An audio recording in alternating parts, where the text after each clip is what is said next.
As COVID-19 infections continue to surge across Montana, its citizens may be asking when and how can it begin to stop or at least slow down. MTN's Mike Dennison posed those questions and more to the state's top infectious disease specialists this week.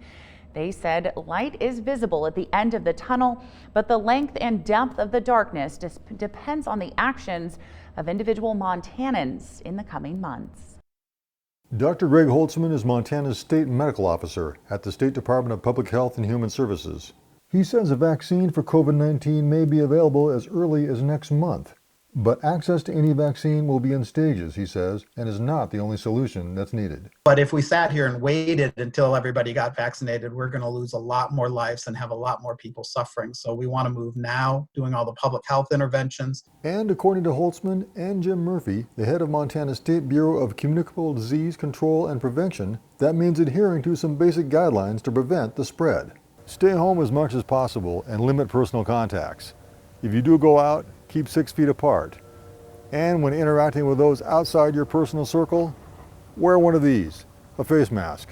Both men say a lack of compliance to these simple directives has fueled the spread of COVID-19, leading to more than 1,000 new cases a day this month in Montana.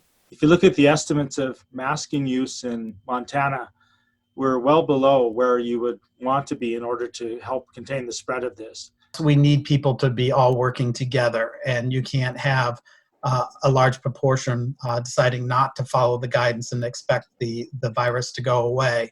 Murphy says health professionals expected a surge once the weather turned and people moved indoors in closer contact. But the relentless increase in cases is putting extreme stress on Montana's hospitals and healthcare system, stretching their ability to deal with other illnesses or accidents.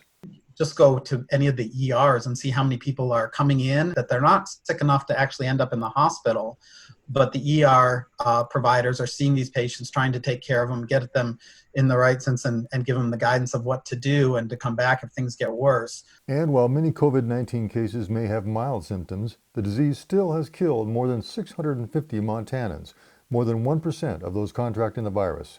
If everybody in Montana, was a victim of COVID or got COVID, and 1% was our fatality rate, that's 10,000 Montanans that you would lose during that time. That's a sobering number for some folks. Reporting from Helena, Mike Dennison, MTN News.